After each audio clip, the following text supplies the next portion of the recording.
Thank you for downloading the BlokeBusters podcast. This is the podcast where we talk about films, from new releases to old favourites. I'm Paul. And I'm Brian. And today we'll be talking about the latest Batman film, The Dark Knight Rises.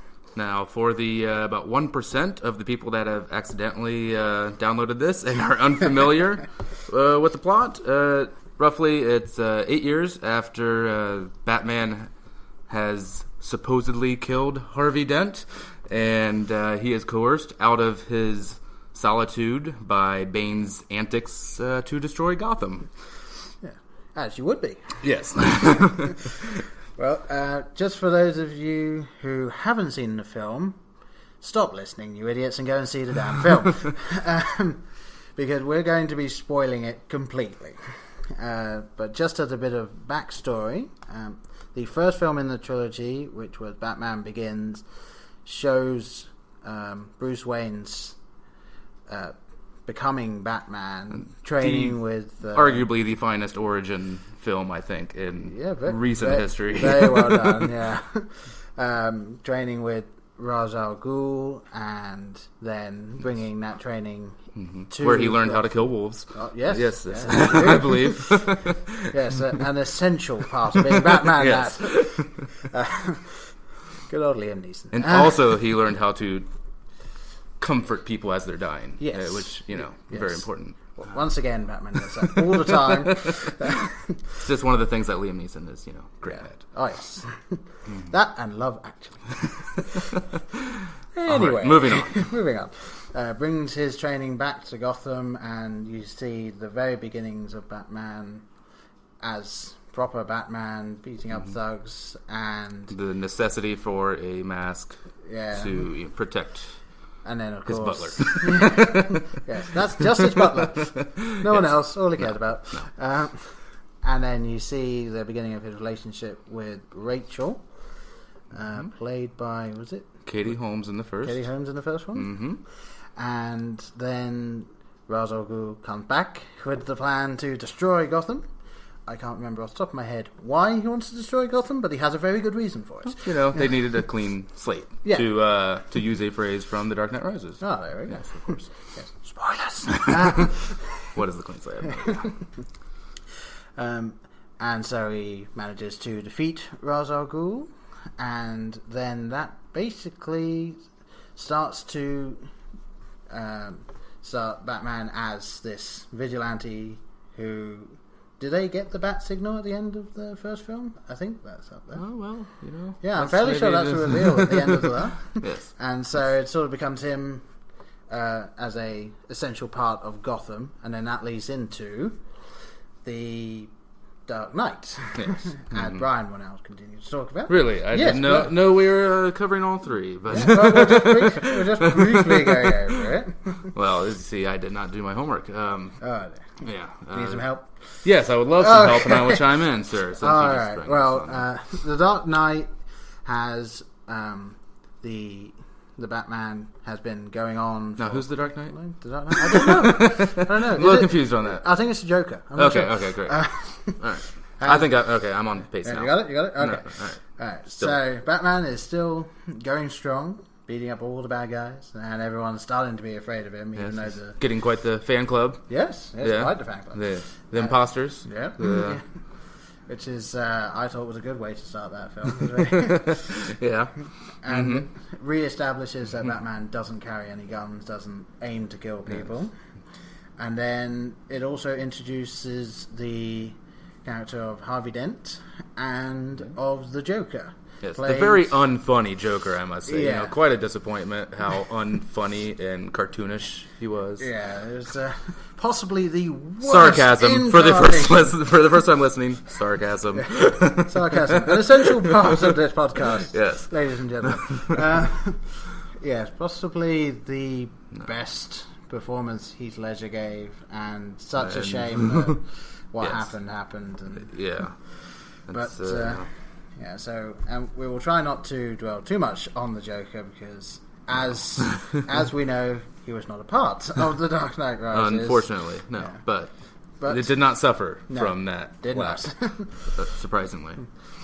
So we see Harvey Dent's rise as the White Knight, and Bruce Wayne deciding to give up being the Batman to be with Rachel, played by Maggie Gyllenhaal. Gyllenhaal? Yes. However you pronounce that last name. Donnie Darko's sister. Exactly. Yes. I do love that they did that in there. Yes, exactly. Oh, and little asides. Also an essential part of this podcast to anyone listening.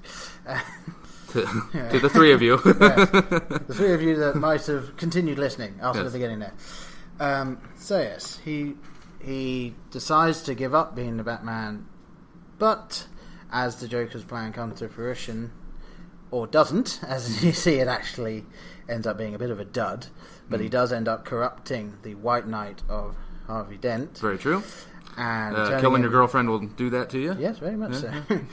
And turning him into the rather well done Two-Face, despite the fact that there's no way he would be able to talk properly with those injuries. Half a face missing, you're not going to be that coherent, really. Yeah, true. But anyway, let's see. You get to see Two-Face going on a bit of a rampage, and then Batman ending up sacrificing his own image to give Gotham the White Knight that it needed. Yes, sir. And the only people that know what actually happened being Batman and the Commissioner and the Commissioner's son. And then that leads sort of into The Dark Knight Rises, yes, which picks up 8 years? After 2 presidential elections, or however you want to quantify 8 years. But yeah. So overall view of the film, Brian, your thoughts? I had to say, going into it, I expected to enjoy it. I knew I was going to enjoy it. I was comfortable with Christopher Nolan directing. He had shown he could handle it. You know, that's his milieu, to use a fancy word. That's where he plays. And so I knew I was going to enjoy it. I did not expect to enjoy it to the level that I did. Right. I thought the loss of Heath Ledger would be too much to overcome, that The Dark Knight set the bar too high. The loss of that one character.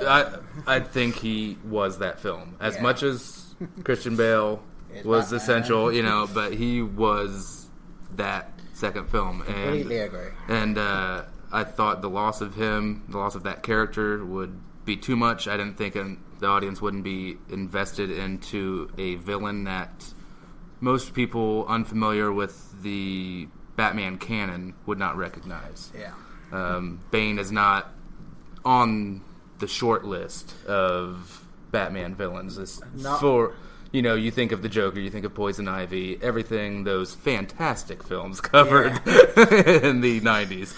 Yeah. That's just absolutely not cheesy at all. Yeah. Fantastically well done. Oh, yes. And especially, Bane was a part of the last film there. Yes. And was completely faithful to the comics. To be fair, 9 people saw that film. So that's, as long as you 9 remember that. Yeah. But my point was that I didn't know if he had a lot to live up to, big shoes to fill with the Joker.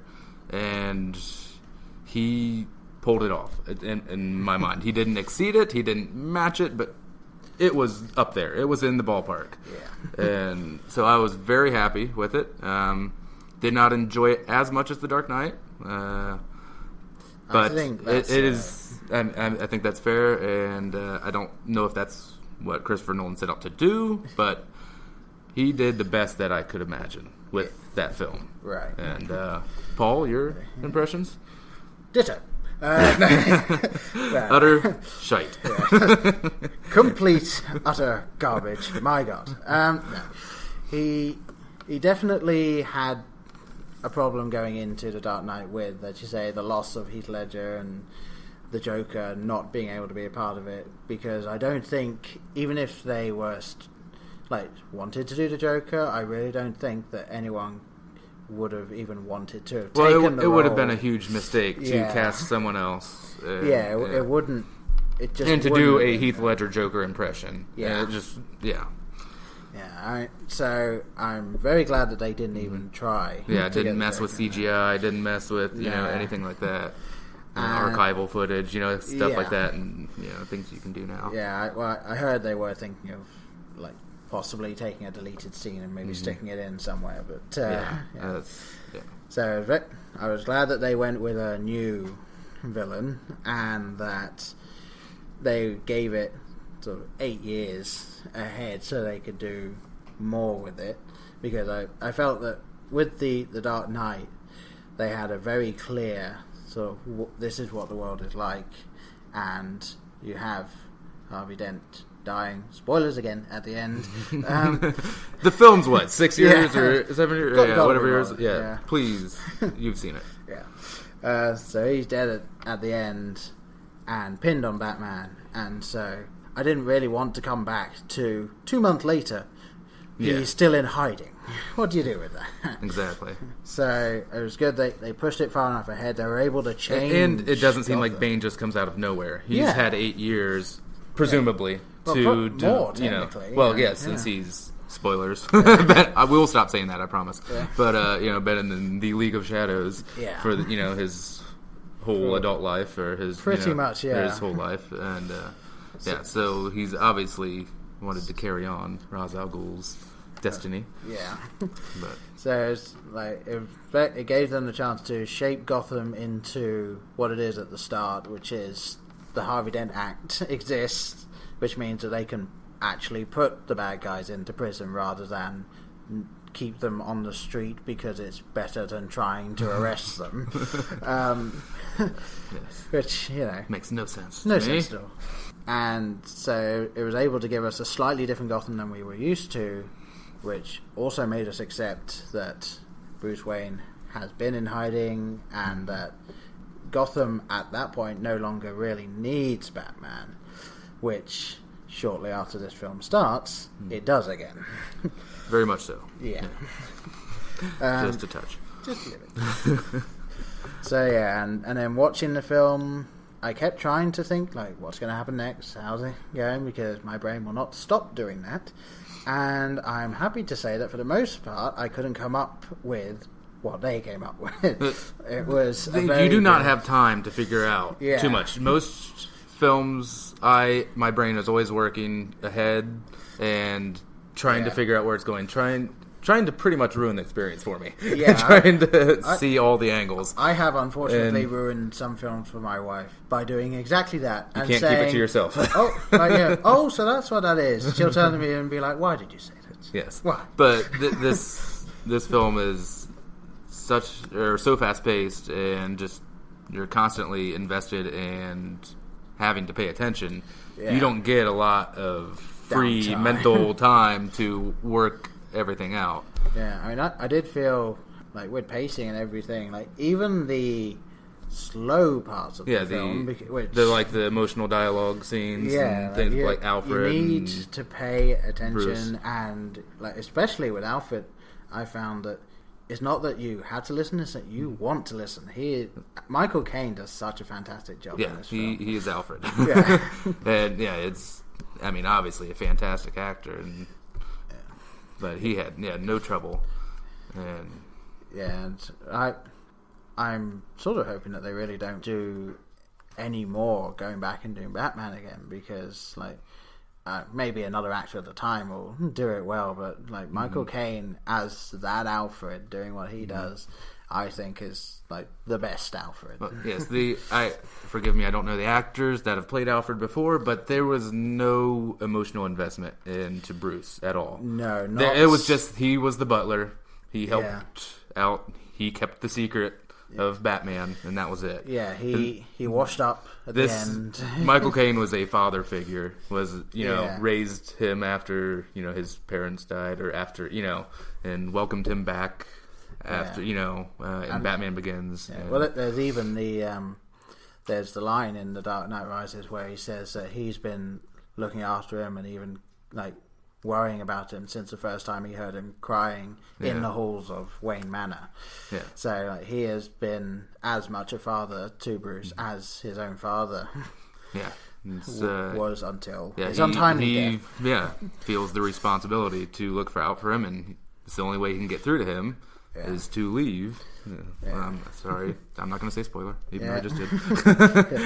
But he cares about him so much that obviously, the only way he can get through is I got to leave. I'm not going to sit here and watch you on your mission to kill yourself. So, right now we're already about halfway through the Dark Knight Rises, and we've actually yet to bring up the introduction of the new Catwoman, although how many times is she referred to as Catwoman in the film? Like once? They really don't touch on it. He calls her a cat burglar at the fundraiser thing hosted by Marion Cotillard, Frenchie, whatever, That one. Yeah, that one. I just call her Frenchie. Miranda. Yes. Miranda. Thank you. There we go. Thank you, IMDb, which is not pulled up at all right now. No. We're not going to be using that because ever. I am not DB, but I am BK. Yeah. So he does call her a cat burglar when he's dancing with her. I believe that's when he does it. But I don't know that Catwoman has ever said. Which I think is a very good way of going about it, because obviously the Catwoman from the other Batman films. Very subtle, that character. Oh yes, no puns about cats or claws or anything like that. Yeah, and to be honest, the costume department there must have been their finest hour when they made that patched together leather suit that really... Are you talking about the Halle Berry one, or not the Halle Berry one? Okay, the Pfeiffer. I'm talking about the Pfeiffer one. Okay. I mean, if we're going to Halle Berry, just don't watch it. I have not seen it. I saw the trailer and I was injured by that. So. I have seen it, and it's about an hour and a half of my life I wish I had back. I wish you had been staring at a wall. Yeah. Maybe paint drying would have been as interesting, if not more so. Yes, you think Halle Berry? Hey, I'll watch that. No, sorry. And also, apologies to any listeners who might hear a dog barking from now and again. That will be my It's just a nervous tick of mine. Yeah, Brian keeps stepping on her. Sorry. Yes. So, anyway, Catwoman, yes. So, Catwoman. I thought that the way they handled Catwoman in this film was fantastic. They had a woman who, you wouldn't have thought Catwoman material. No, when I heard of her casting, I thought big mistake. Yeah, honestly, I did not think that was going to work out. And then the first scene you see her, she is playing a very elegant burglar, and so you think, okay, so she's just a thief in this one. And then as the film goes on, you really see her playing the polar opposite role. She does the one sort of, oh, help me, damsel in distress moment. It's the Princess Diaries, Anne Hathaway. And then shortly after that, you see her double-crossing. You see her actually having even trouble with the double-crossing as well when she does it. And then, that she has a conscience. And the actual Catwoman of the comics even. A very dual life, as it were. And that's obviously not something that has been touched on before, despite the fact it's in the original material. But I was impressed and blown away by the fact that Anne Hathaway was able to to play this role when I've only ever seen her in, I think, The Princess Diaries. She was the White Queen in the recent she was Wonderland. Really good in Brokeback Mountain. That is one I have not seen, unfortunately. Okay, she was great in that. Havoc, which was way out of her comfort zone at the time. Not a fantastic movie in my estimation, but I thought she delivered a pretty good performance. Okay. But I know Kevin Smith has gone over this. He was concerned that she didn't have the ears when he saw the first picture of her. Yeah. And he has pointed out, I'm just reiterating this, when she flips her little goggles up, it makes ears, which is very well done, Nolan. Very, very sneaky, but very well done. And also, I didn't notice this my first time. I don't know if you saw it at all. But my wife pointed out that there's one point where she doesn't have the goggles, but how she has her hair. I think it might be at the first ball. I don't know. But when she turns her head, the hair makes 2 points as well. I did not catch that. Yeah. I was looking this. I should say that yesterday I saw the film for the second time, so it's fresh, and I just wanted to recall everything. But yeah, I was looking for things. I was looking for little clues, maybe other homages or tributes to previous performances, and I didn't catch a whole lot. I tried to kind of make Selena Kyle an anagram or something, just kind of like, couldn't do it. I don't know. If anyone out there, correct us, criticize us, tell us what you saw. But Catwoman, anything else you want to discuss on Anne Hathaway there? Anne Hathaway? I don't think so. Let's move on to Blake. Yeah, Blake. a very sort of out there. I think they went with Joseph Gordon-Levitt, who is a fine actor. I wouldn't have said, especially before this film, I wouldn't have said brilliant actor, absolutely amazing, but quite a fine actor. Had several good roles. I enjoyed 500 Days of Summer solely because of Joseph Gordon-Levitt. I thought he was quite good in that film and played it quite well. Zoe isn't bad either. I am a Zoe fan, so I will admit that many times throughout the history of this podcast, if we are allowed to have a history. Obviously, I knew him best from Third Rock from the Sun. And did you ever see Brick? That was I did not know, but fantastic independent film. Yeah, a kind of film noir. Yeah, I've heard a lot of it. Homage type thing, but yeah, it's fantastic, and that was really the first blip on the radar screen for me since Third Rock from the Sun. Right. And I know he'd had other bits and things, but not too much. Yeah, so he is Blake, and the first time you see him, pretty much is the first time you see him pretty much then immediately goes to Bruce Wayne and says, "I know you're Batman." Isn't that almost his first shot on screen? Is him walking up to the manor and being like, he was introduced before then. I know he's introduced before then, but not much before then. Yeah, you see him and it's like, oh, it's Joseph Gordon-Levitt. Oh, he's going to Batman. Mm-hmm. Oh, he knows it's Batman. Yes. Not a huge amount of setup in the beginning. Yes, and everyone, I should say, if you haven't seen the film, knows he is Batman. But is playing none the wiser. Yeah. Wink, wink, we don't know. Yeah. Apparently the commissioner, who has fantastic detective skills, is the last man in Gotham to figure out who Batman is. Even after end of the movie, big spoiler alert, Batman and Bruce simultaneously die. But who was Batman? We'll never know. Let's just make this statue. And I did love that the commissioner, who has worked his way through the police force as being a fantastic detective, has done all his own legwork most of the time, has really worked hard to get all these things going. The last thing that Bruce Wayne / Batman ever says to him is the only thing to spark in his head. Batman, Bruce Wayne? I'm sorry.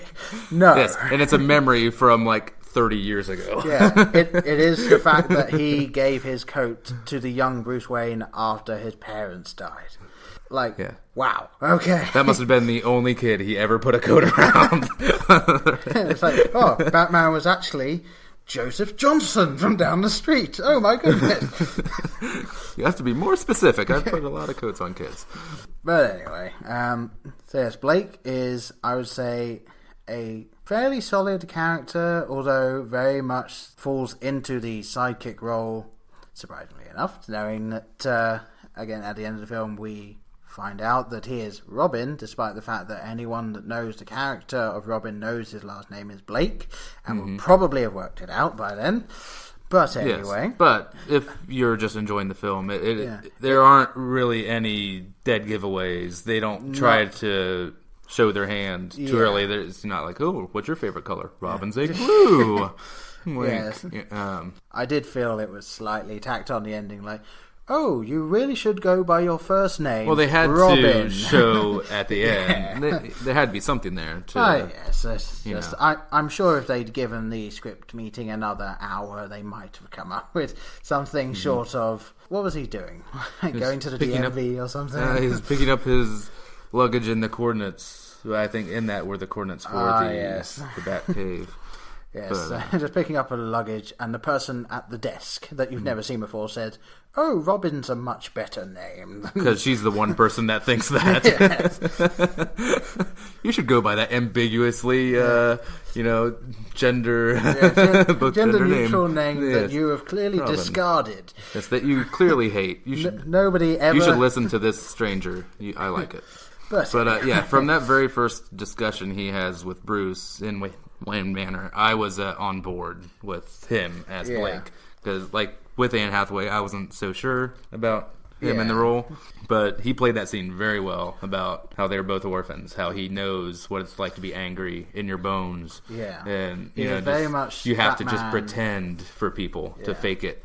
To put on a smile. Yeah, very much the original Batman that we saw at the beginning of the film before he'd had his training. This is what Batman was like, as opposed to the Batman we see at the other side of the table. Almost like old Batman talking to his younger self, trying to reason with him. Although this Blake character is a very persistent young man who is sort of the goody two-shoes cop character that you see every now and again. He's not a direct, rip-off of that. Yeah, but not a perfect attendance, has increased the number of prisoners in the cells overnight type thing. Actually, he's such a good cop that the structure of the police force is not enough for him. Yes. He has come to realize very much the justice system. Which, if you really think about it, any non-corrupt cop really would be fed up with the system in Gotham. Yes, even after the very few victories you get. Yes, even after the Harvey Dent Act, there's still a lot of, well, we're going to leave this one alone because we can get this small one. It's like, no, get the big one. Cut the head off, as it were. But only Blake and the Commissioner really seem to see it that way. And even the Commissioner has kind of given up after the events at the end of The Dark Knight. So yeah, definitely a good character, and based on Joseph Gordon-Levitt's performance, I would actually be very interested to see him doing even a spin-off, maybe as Robin, not backstory, but a Robin origin story, taking the Batcave that he finds and making his own thing with it. I mean, I doubt it would make a trilogy. The end of the film does leave it open to interpretation. Even though he is Robin, the thought occurred to me, he could take on the role of Batman. He might become Batman. Like a Dread Pirates Roberts kind of thing, a la Princess Bride. Right. It's an idea. It's not one person. It's just kind of inherited. Yeah. And I could see it going that way. Yeah, I mean, they could start off again. That would definitely be a new idea. Yeah, it would be Robin. And we wouldn't have to see him in purple and yellow. Hopefully. Yeah. Yes, I mean, I'm sure there are those of you out there that would enjoy the thought. But, the same people that love the name Robin. Yes, those probably. I'm sure he'll go back to that woman for apologize to all Robins out there that don't need your hate mail. Yeah. Well, we'll get it anyway. Well, yes. The one person that is listening to this is named Robin, yes. And we're just completely turned them off. The only person that made it this far, and we've alienated them. Oh, no. He will never tell his friends. Well, he doesn't have any friends. He's named Robin. Yeah. Destined to be alone. Sorry, Robin. Yeah. Change it to Blake. So, I would say the one other sort of major character before we get onto the villain would be Commissioner Gordon, played fantastically by Gary Oldman. This newcomer, Gary Oldman. Yeah. Watch out for him. Yeah, I'm He's sure going to have a big career ahead of him. Done fuck all before now. The first fuck of the podcast. Thank you. I thought it would surely go to me. Oh, no. But, all right. That has to be the English. Yes. Gary Oldman, well within his capabilities. But still, Commissioner Gordon can come off very cheesy. Can come off very, I've seen this before. Yeah. I mean, I even when he was police officer Gordon and or deputy or whatever he was in Batman Begins. Was he just officer? I would say that very, very good role. I would say not trying to bring the second film into it that much, but I would say the second film had the best Commissioner Gordon, especially given obviously he had to fake his own death to protect his family. and just the way that he is in that. The way he is in this film, I understand that they are focusing on the fact that he is keeping the secret that Harvey Dent wasn't this Shining Knight. But I did feel that they sort of made the character almost give up, as it were. Like, he's still doing his job and he's still trying to go, but you obviously hear the people saying, oh, the mayor's going to be getting rid of him because they don't need him anymore. When he's in the hospital later in the film, he's very much... is he really going to be in the hospital this whole movie? Occurred to me. I'm like... I mean, the most get to it he is in the entire film is when the two thugs come in to kill him. Blake turns up and he's disarmed the guards and said, you're coming with me. That was the one point where I was like, this is the Commissioner Gordon that I really liked. So far he's been a bit broody, just a little bit. Yeah. I mean, understandably so, I suppose, but they did seem to focus solely on that more than him as a character. But still, I mean, Gary Oldman, fantastic as Commissioner Gordon. Yes, I would have to completely agree with you there. Now, on to Bane. Yes, the main antagonist of the film. Yes. I would have to say, yes. Emphasis on main there. Who were the others? Other than Daggerton, yes, I guess. Daggerton, Miranda, eventually. Yes. That. After she got herself a little piece of Bruce Wayne. Yeah. Actually, sod it. On to Miranda. Briefly, because really it's a brief character. Where the fuck did that twist come from? It's like, oh, and this nice person, I'm actually Ra's al Ghul's daughter, I'm dead. It's like, how I gotta say that, I mean, speaking of, if I'm going to nitpick on little things, obviously I love the film. One of the worst dying scenes I've ever seen in my life. It was, as you would imagine, with a Super 8 camera, being 12 years old, and just... and then your head cocks to the side and eyes closed. She's just talking, and then she's dead. Yeah. I saw it maybe with 15 people yesterday, and there were a good portion of them that laughed at that part. Yeah. Takes you out of it for a little bit. But yeah, I guess I could understand it when she said it, but really, was a bit... You did see it telegraphed, didn't you? At least I knew fairly early that she was a Bond villain. That, that being the woman is always going to screw you over. Oh, yeah. But especially the French ones. Yeah. Sorry, French Robin. Yeah. Because, of course, Robin is French. Why wouldn't he be? Yeah, because it was just that she was on screen for... can't say more than about 7 minutes before she reveals herself as the background villain that's been coordinating the whole thing, and I really did think you could have given her just a bit more screen time, just a bit more backstory. Oh, the movie wasn't long enough for you, are you saying? Well, no, I'm not saying that at all. Just maybe take out a few seconds here and there of establishing shot, just to give a bit more character development. Yeah. But anyway, we are not directors. Moving on to Bane. Voiced by Sean Connery, as we all know. Tom Hardy played, voiced by Sean Connery, a Darth Vader type thing. Yeah. I really enjoyed Bane. And I have to say, I was not super familiar with Tom Hardy. I'd known him from a couple of movies. I have heard the name. Inception. Eames, I think he was in that. And Rock and Rolla, he was in. Yeah. Which I hope you have seen. I don't know. No comment. Okay, all right. The Brit has not seen Rock and Rolla, and I have.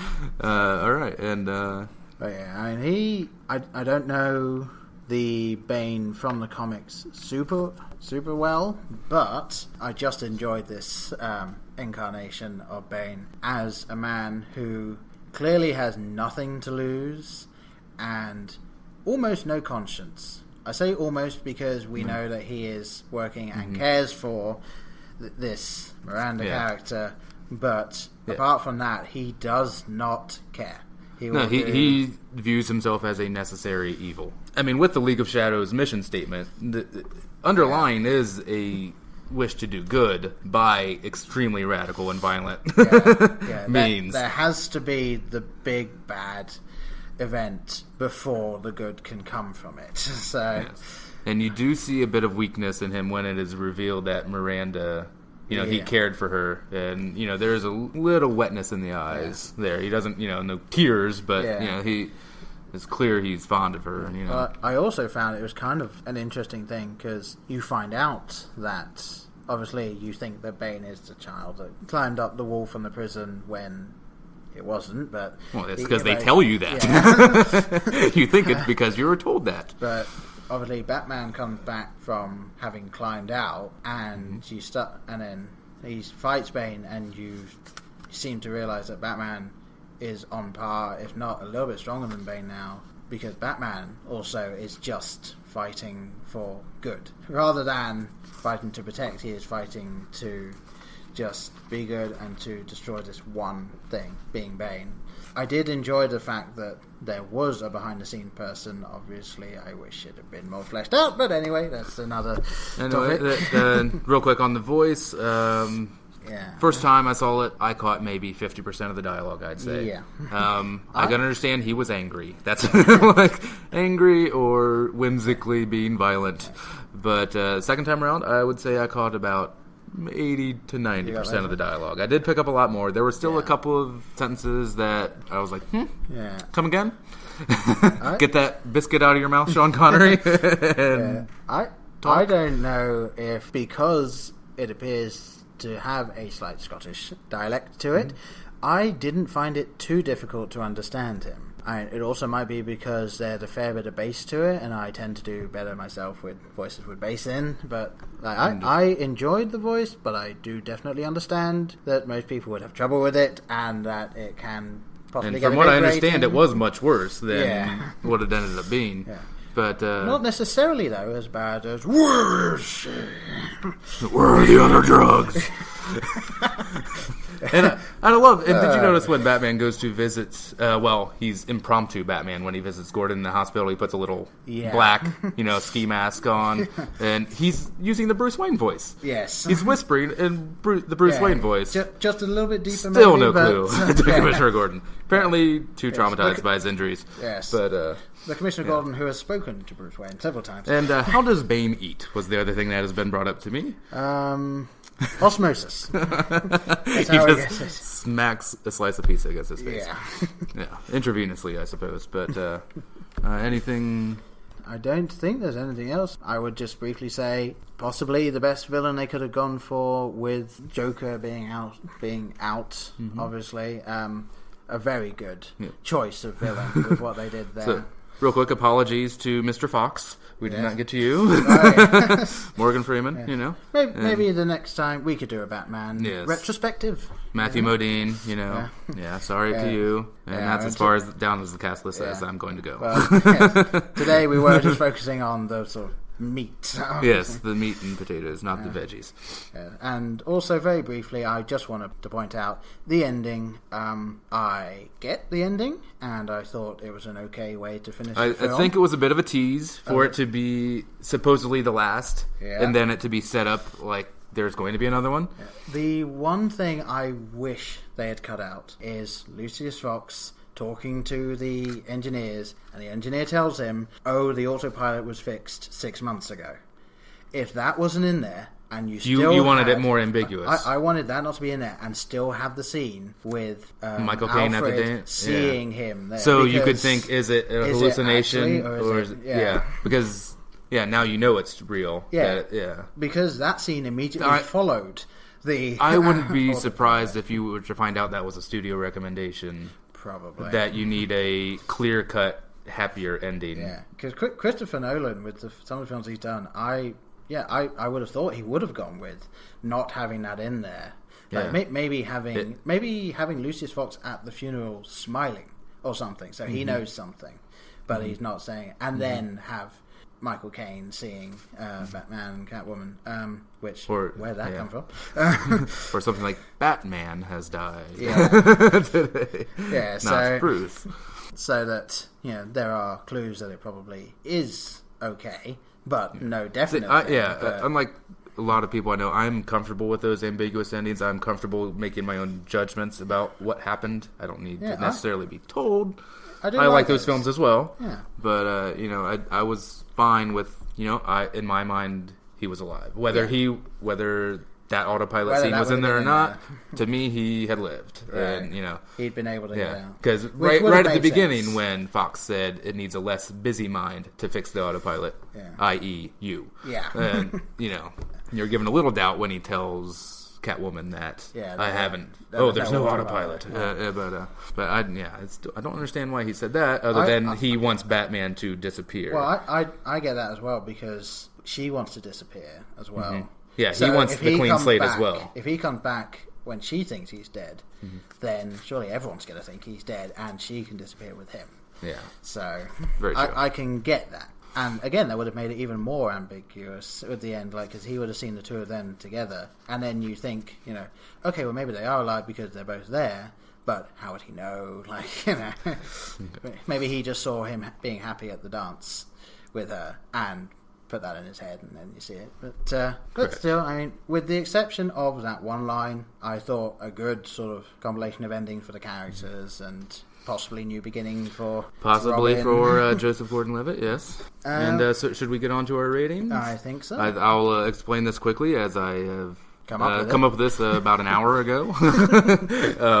Each film is going to start off with a score of 0. That is perfection, or as close to perfection as you could hope to get. For every little thing that Paul or I don't like, obviously we will rate these independently, but for each little thing that we don't care for, we don't like, there will be minor deductions starting at minus 0.1 through minus 0.5, and then from there on in minus 0.5 increments. Yeah. Up to negative 20, I believe we decided. Yeah, unless, of course, there was a film that we just hate. We just need to tack on like a minus 500 or something. So I will start, and I will give The Dark Knight Rises minus 0.3. 0.3. Minus 0.3. I think it was one of the best action films that I've ever seen. Dark Knight being probably the best action film I've ever seen. American, at least I'll say. Right, okay. And I would probably go, after talking about it, as we have been, I'm going to amend my initial one. I'm going to go with minus 0.4. I mean, I had just a couple of little niggles, maybe a couple more than you did, but I definitely wouldn't want to go to, say, minus 1, because I don't think there's that many things wrong with it. And even just talking, there were a couple of things that you actually answered for me. Having seen it the second time, you were able to give that perspective, so that worked out quite well. So yeah, minus 0.4 from me, and The Dark Knight being probably minus 0.3, again 0.2, something like that. Very high up there. Yes. So well done once again, Christopher Nolan. Wait for the 3-pack to come out before you people buy it on Blu-ray. Come on, you're gonna waste $30. Even though I probably wouldn't. Probably. That's for you people. I'm going to do it anyway. Yeah. But you know.